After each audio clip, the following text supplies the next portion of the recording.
Welcome to Prius kitchen. আজকে একটা এসেছি নতুন আরো একটা ভিডিও নিয়ে। এই যে দেখুন, আমি মায়ের বাড়িতে এসেছি, আর মায়ের বাড়িতে এসে দেখুন মায়ের হাতে পোষা মুরগি। মা খাঁচা থেকে এই মুরগিটা বার করে দিয়েছে। মুরগিটা দেখতে কত সুন্দর, মুরগিটা নেশা শুধু দেখুন একবার।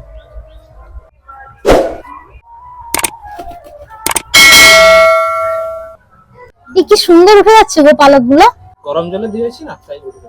বাড়ির প্রত্যেকটা মুরগি তোমাদের দাদা ভাই ঝাড়ায় কিন্তু।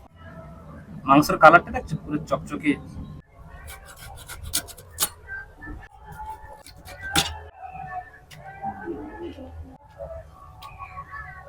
আপনাদের দাদা ভাই কত সুন্দর মাংসের পিস গুলো করেছে, পুরো খাসি মাংসের মতো। লবণ, হলুদ আর সর্ষের তেল।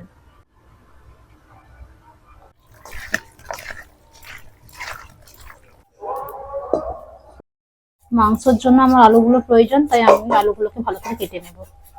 আমাদের বাঙালির মাংস মানেই আলু থাকবে, মাংসের মধ্যে আলু দিতেই হবে। হলুদ, লবণ,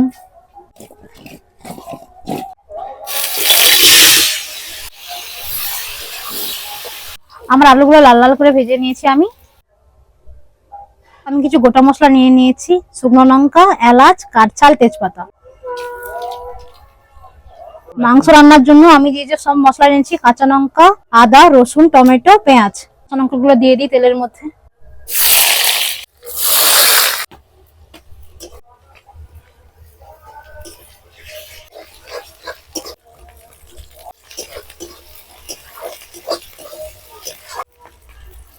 হলুদ, জিরে, সামান্য পরিমাণ ধনে গুঁড়োও দিয়ে দেবো এর মধ্যে।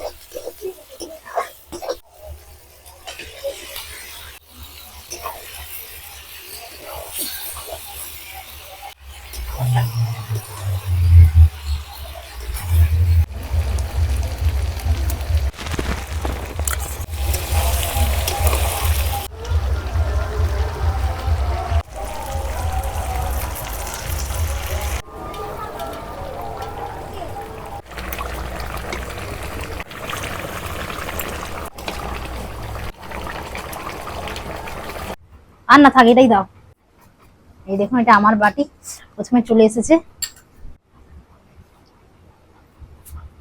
মাংসের পিসটা কি সুন্দর নরম হয়েছে, নরম তুলতুলে সেদ্ধ হয়ে গেছে পিসটা। মাংসটা কিন্তু খুব সুন্দরভাবে রান্না হয়েছে। আপনারা অবশ্যই একবার বাড়িতে এভাবে বানিয়ে খাবেন, দেখবেন খুব সুন্দর খেতে হয়।